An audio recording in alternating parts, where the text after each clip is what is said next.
โอ้ยคอยบอกเอา สบายดีพ่อใหญ่มาฮอดแล้วมื้อนี้โดยสบายดีพ่อใหญ่สบายดีได้ยินข่าวพ่อใหญ่ว่านี่คือว่าไปแปลงผมบ่แปลงแล้วบ่วานเนี่ยเบานั่นแปลงตัดผมให้วาน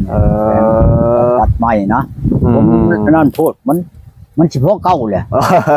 คนเห็นก็ว่าโยดเท่านี่มันเหลือเกินเลยนี่เขาทำวัยรุ่นเนาะผมยาวเนาะวัยรุ่นได้เขาอ่ะไปแปลงว่าให้เบาโซนแปลงให้เป็นจังได๋พ่อใหญ่บัดนี้เรื่องผู้แชกผู้ชาวสิไปเอาใหม่อีกแล้วบ่บัดนี้อยู่ว่านั้นแหละใจนะหากจะมันสิได้บ่ได้ล่ะหากสิว่าสิไปเอาแล้วบัดนี้มันยากได้ครอบครัวนี่แหละคือว่ามันยังก็6 ค่ำบ่พี่ยังเจ้านะคือว่า6 ค่ำ7 ค่ำเมื่อ6 ค่ำเมื่อ6 7 ค่ำนี่แล้วสิไปแต่ว่าอยากดาวานลูกหลานแล้วไปนำขึ้นเมืองนอกคือเก่าบ่ขึ้นเมืองนอกคือเก่าบ่ได้พี่ได้ไปทางวิลาพี่ได้บัดบ่ไปได้เท่านั้นเลยอย่าแล้วคือสิมีผู้สาวมาใหม่ตลอดแท้พ่อใหญ่เนาะถูกผู้ชาวทั้งนี้ผู้ชาวผู้ไทยหลายใดแถววิลามีแต่คนขาวได้จังได๋คนขาวคนงามนี่คือดวงนี่มีแต่คนคือดวงหิ้วนี่ไปเบิ่งดูไปอยากเห็นนั่นบ่อนนั่นโอ้ยขอให้ได้เด้อไทยกระแตบหน้าพิลางแถวนี้นั่นโอ้บ่ได้เว้าแล้วเรื่องงามนั่นผู้ชาวงามใดงามธรรมชาติได้บ่แม่นสิน้ำมันแต่งยามแปลงเอาได้หน้าก็ขาวก็ขาวธรรมชาติแต่หอมแก้มอยู่เนาะพ่อใหญ่หักบ่ได้ได้ทางนี้บ่ได้คือทางนั้นได้ไปจับบ่ายบ่ได้ได้ทางนี้ได้เขาหมายบ่พ่อใหญ่เขาหมายรู้ได้คือเป็นนั้นบ่ได้ทางนี้ครับสบายแนวนึงก็เอาอย่างลิ้นอย่างยังเขานั่นทางนั้นจับบ่ายได้ทางนี้นั่นจับบ่ได้หักไปลิ้นกันอยู่ป่าพุ่นได้มันมีได้นาเขาแล้วมีวันนี้แล้วมีหาดวันนี้น่ะโอ้เจ้าอยู่ป่าละมุงเขาแน่เอาจุกเขาในเขาจุกคันเนื้อใดมีผู้ชายแล้วจ้องรู้แล้วป่องในเจ้าหัวเขาจุกเขาไปเลยควักเขานั่นเห็นยังว่าฉันป่าน้ำเขาอยากล้มกับเจ้านี่ว่าฉันล้มในเฮือนบ่ได้อยู่นี่นั่นก็ล้มอยู่ป่าพุ่นก็ล้มมามันลูกมาแล้วมันก็แต่งตัวครับแน่เลยก็เอาผ้าวีผมแต่งหน้าทาชีชบเลยเนาะเนาะไปแล้วบัดนี้กับเอาไปป่าพุ่นแล้วโอ้จุดแจ้งพุ่นนั้นละมาหักแต่ว่าเรื่องยังดันได้เบิดหักแต่ว่าคนอนุญาตนั้นมันเฮ็ดบ่ได้เอาไว้เฮ็ดประเทศเชียร์ควายโลดหักคันมีปัญญาก็ได้คือกันเขาว่าไม่เห็นแล้วยังคอยเชียร์ให้เจ้าเท่านั้นเท่านี้แล้วก็แล้วไปชั้นดอกโอ้พ่อไปตัวเองกับบ่เมียเอาเมียอันพูนอยู่ผู้หนึ่งนั่นอยู่บาดาฮีอาทิตย์อันวิละอะไรใกล้ๆอะไรเจ้าแยงน่ะเมื่อ2 ชั้นเพื่อเมื่อบ้านมันโอ้คนย้อมแต่หลุดเขาแก่คำแก่ยังลงมาว้าวกันรถ4-5 คันแล้วเจ้าบ่จอดเจ้าเรียบร้อยเลยแหละมันบ่ลีกเจ้าทางนั้นมันรถอันนั้นรถทางบ่หอมเกี่ยวไปเกี่ยวมานี่แพงได้เนาะกันอย่างงี้เสียงรถเขาบึ้มมาที่ไปจอดไกลๆอันนี้จักหน่อยรถจอดอยู่ถ้ารถเขาวิทย์จะไปรถเขานักไว้รถแกดินแกตกใจอ่ะเนาะเมียคอยผูกป้ากันนั่นอยู่อันบ้านฮีนั่นอ้อยบักพี่หามึงเอ้ยมึงขับโอ้ยด่าได้ต่อเทิงบ่คนเราเทิงบ่เราเทิงกันแล้วบักพี่หามึงเอ้ยมึงสิเหยียบคอกูบ้านที่ว่าสิไปหานี่บ่แม่นแล้วพ่อเจ้าตัวว่าบ่พ่อใหญ่ตัวสิไปนี่อยู่วิละบ่นั่นก็วิละแหละบ้านยังฮู้เลยบ่บ้านแก้งคึบมันแกงกึบสิไปจักคืนเนี่ยพ่อใหญ่บัดนี้เนาะโยก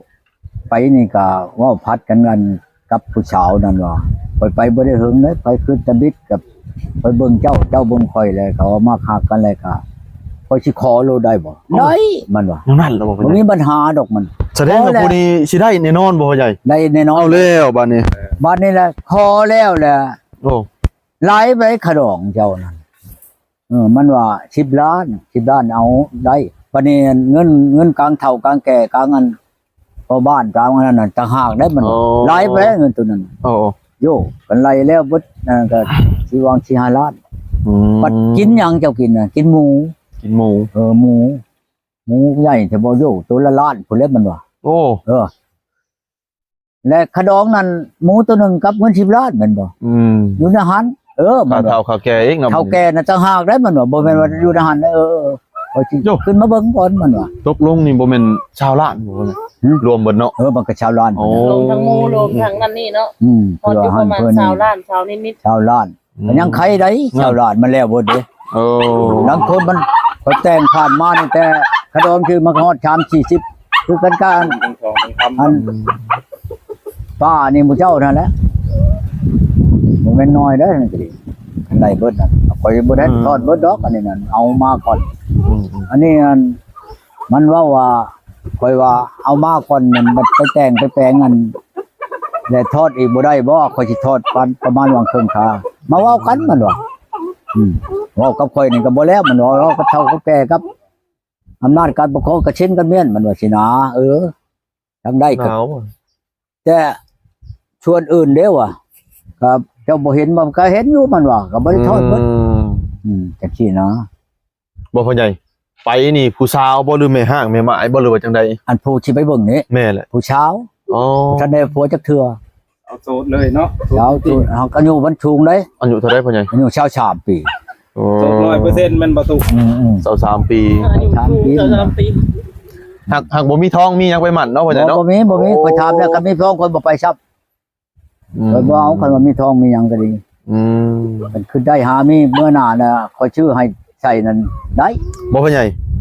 เอาไปแต่งไปขอเอานี่สิเอามาพี่บ่ เอาก็เอามาพี่แล้ว โอ้ ไปชู พอแล้ว แต่บ่ให้ข่อยแต่งจักกี่มาเอาโลด เอ้า ข่อยก็ยังบ่เอาอันว่ามันไปสู้นั่น โอ้ ไปว่าเพียงคือกันกับมัน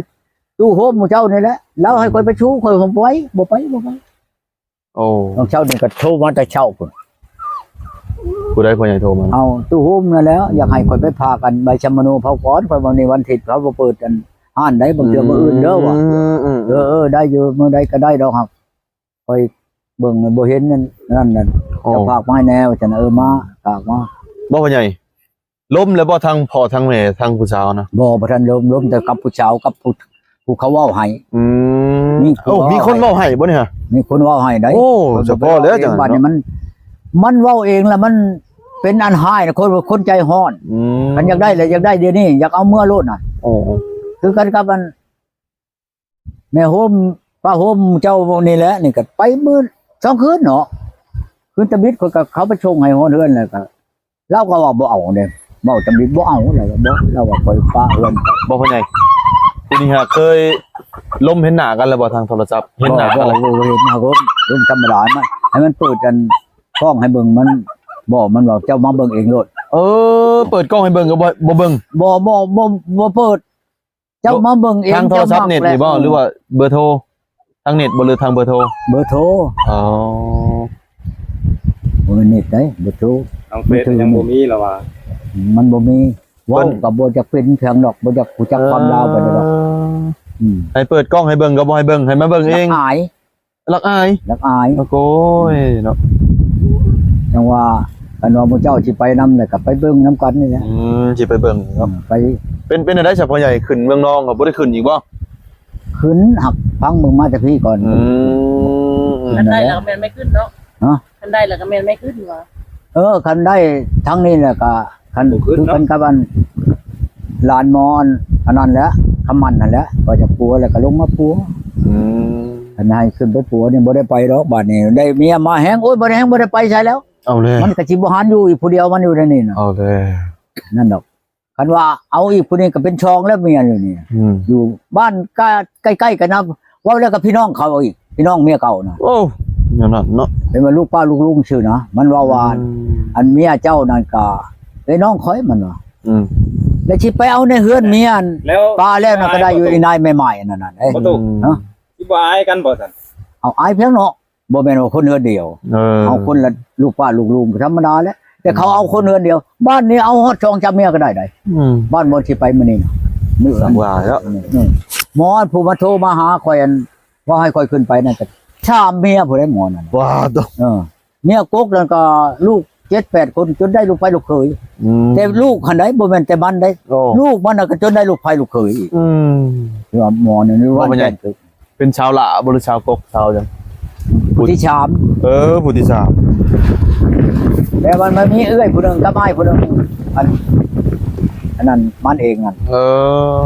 ผู้ที่1ผู้ที่2ผู้ที่3ผู้ที่1นั้นผู้ ผู้ชายมันว่ะอ้ายมันน่ะผู้ที่ชองผู้ทิศมันน่ะมันยิง อืม ลูกแม่มันน่ะ6 คน อันเจ้าอยู่คุมื้อเนี่ยเจ้าอยู่ในไสเอาอยู่น้ำพ่อน้ำแม่นั่นแหละ โอ้ เจ้าก็มีให้นามีอยู่มันว่าให้นาคนก็มี อืม มันหักบ่หลายมันอึดอยาก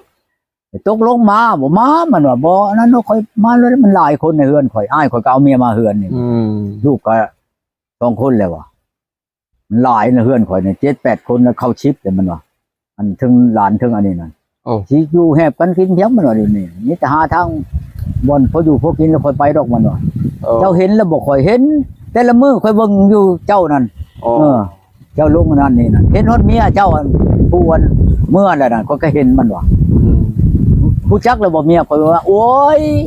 ข่อยเบิ่งในชิปข่อยจักเจ้าเว้ากันได้นั่นนี่อันกับเมียเจ้าข่อยจักเบิดมันว่า อืม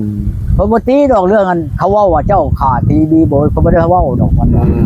มันก็สิมีกรณีเลยจังตีจังฆ่า บ่เป็นเนื้อคู่บ่พ่อใหญ่ผู้นี้พ่อใหญ่ ฮะ บ่เป็นเนื้อคู่พ่อใหญ่บ่จังได๋คือว่าหับได้เบิดเลยเนี่ย จักแหละมันก็ มา ยังบ่ทันเว้าอันนั้นเนาะ จะ ว่า ได้มีเล็กน้อยเลย ยังบ่ทันได้บ่ทันเห็นหน้ามันน่ะนี่จักว่าจักเบิ่งอยู่นี่แบบอีอันนั้น บ่เห็นหน้าได้ยินเสียงก็พออยู่บ่ อี ไง พระชัยในบ้านนาชนาม เออ เบิ่งในรูปมันงามบ่นี่มันไปเห็นตัวคนรถปานนี้แหละทางสูงมาโอ้โหเบิ่งคนนั้นในอันโทรศัพท์นี่งามบ่ดี อืม เมื่อนั้นน่ะมันว่ามันโทรมามันมานาชโนนี่มาเอาอันค่อยในกว่ามันเอาไปที่เขาไปลิ้นน้ำเจ้าอยู่บ้านออกไปแล้วบัดนี้ อืม ไปเลยก็โทรมามารถโอ้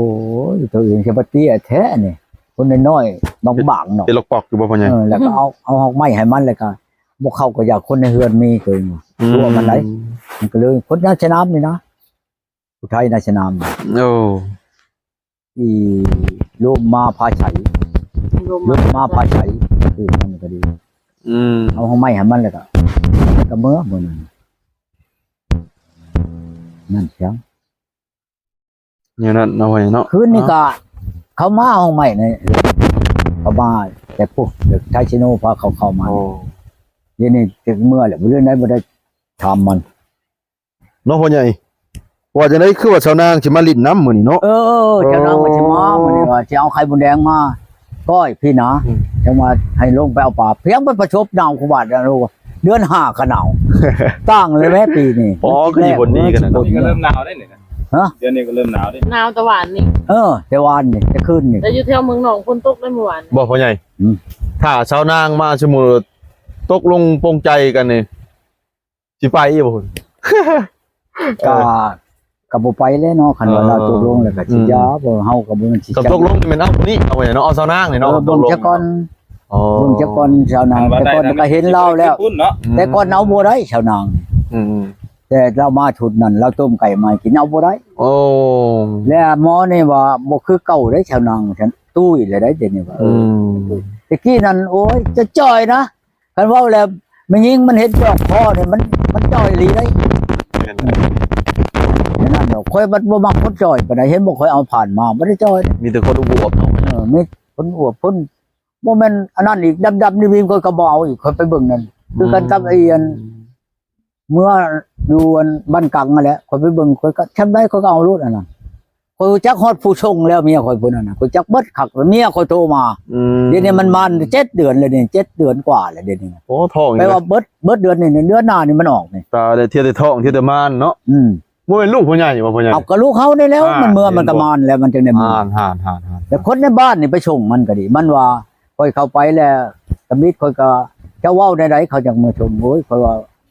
เจ้าให้คอยให้ในใจมือนั่นน่ะ อืม คือว่าคอยบ่ได้ให้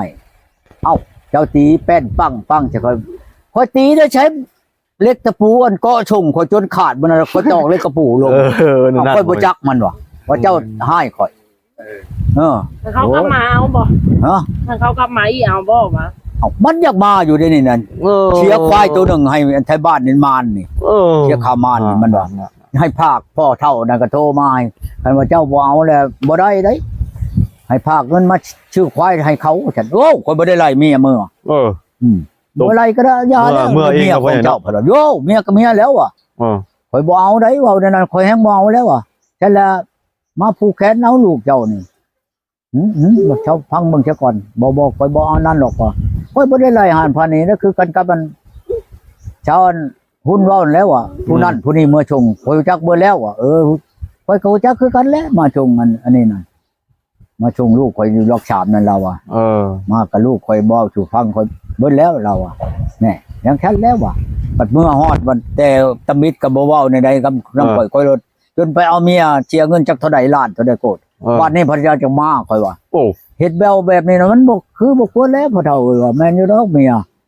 บ่ให้แต่งให้แปลงแล้วเทื่อคอยเอามาได้ลูกวิทย์ทองวิชัยหลักนี้คือเก่าเช่นไหนคอยรับประกันบาดนี่นั่นสิเว้ากันเท่าใดก็ตามหลักมาแหละมันบ่ฮอดบ้านฮอดเฮือนก็มันไปทางอื่นก็ยังสิเสียให้เจ้าตามความคาดหมายมันบ่อย่าแล้วอย่าพ่อเฒ่าเนี่ยจนให้เด้บ่แม่นว่านั่นเด้ให้คอยเว้านั่นน่ะบ่ไปเอานี่น่ะโอ้ป้าไผป้าไผวะเจ้าเว้าคักๆแม่ว่าว่าป้าทิ่มเจ้านั่นเจ้าน่ะหลักหนีแต่ข่อยน่ะไปเว้าว่ะบัดเมื่อแล้วบัดย่านเชียเงินของชัญญากันอันกับพ่อนั่นผู้นึงคันว่าเมียนี่ป้านั่นเชียชาวลาดนั่นโอ้ยข่อยรถไปกาดหาเจ้ามันสิแม่นง่ายบ่ตั้งแต่บ่าวพรนั่นอันนั้นพุ่นมาตำมิดก็ดีข่อยโทรเอาบ่าวพรมาข่าวออกประกาศไปถ้าไปเห็นลูกเห็นเมียเห็นเจ้านั่นข่อยให้ฮอด10 ล้านบัดนี้บัดแม่นพี่ช่างอีกเจ้าน่ะมันบ่แม่นคนว่ะควายน่ะโอ้จะมาปีแล้วค่อยเว้าใช่เพิ่นให้ให้ก็ให้แล้วอ่ะบ่แม่นนั่นเจ้านั่นเรือมุกถูกใจก็เดียวก็ดอไปบ่ช่างนั่งบ่ลากับข่อยนี่เอาข่อยว่าเจ้าให้ข่อยเจ้านั่นเรือพูดเมื่อว่าอยู่รักษาว่าข่อยตีจังซั่นจังซี่เมียเก่าเนาะนั่นมันตัวนี้เว้าอดีตเมียเก่าเนาะพ่อใหญ่เนาะเขาเอาให้หลายไปได้เงินมื้อนั้นเอาให้ค่ารถข่อยนั่นมันถึงค่ารถค่าหยังถึงค่าอยู่ค่ากิน500,000ดีแล้วว่ะเขาเชิงจักเถือว่ะบ่ได้เชิงค่อยแล้วหาดเจ้านั่นพยุดก็ดีก็บ้านนี้จะคืนมาหาข่อยโอ้ยอย่าว่ะให้เสือสินลายนะพ่อใหญ่เนาะว่าข่อยปะพี่สั่งว่ะหูปากเจ้านั่นว่าข่อยปะเจ้านั่นจากนี้จะข่อยนี่อยู่บ่ดีนี่บ่บางนี่ยังก็ดีก็ดอกนี่บ่ช่างนั่งบ่ลามันเป็นอันแนวนี้แหละโทรหาอยากให้คืนไปเอาโอ้ยปานว่าข่อยนี่บ่แม่นคนว่ะเฮ็ดขี้ร้ายก็เรียกก็ดอกเจ้านั่นแต่ตำบิดตำอันนั้นแต่ว่าเมื่อนำเดือนนำยังข่อยก็ยังสิคืนเอาอยู่ดอกข่อยคืนฮอดจนข่อยให้ฮอดลูกกันที่อันนั้นลูกบ่แม่นลูกข่อยดอกลูกมันอยู่แต่พุ่นแหละถึงลูกเขาลูกเจ้าอะไรเนาะพ่อใหญ่เนาะลูกเขาข่อยเอามาเลี้ยง 4-5 เดือนแล้วเพิ่นคืนฮอดข่อยบ่ไล่เบิ่งคันมันบ่ถึกได้อันเดือนเมื่อนั้นข่อยก็สิบ่นั่นข่อยไล่เบิ่งถึกนะถึกผู้ที่7 เดือนโลดบ้านนี่มันดนมันก็เบิดแล้วความหมักความหักเอาแล้วเนาะโยข่อยมาเอา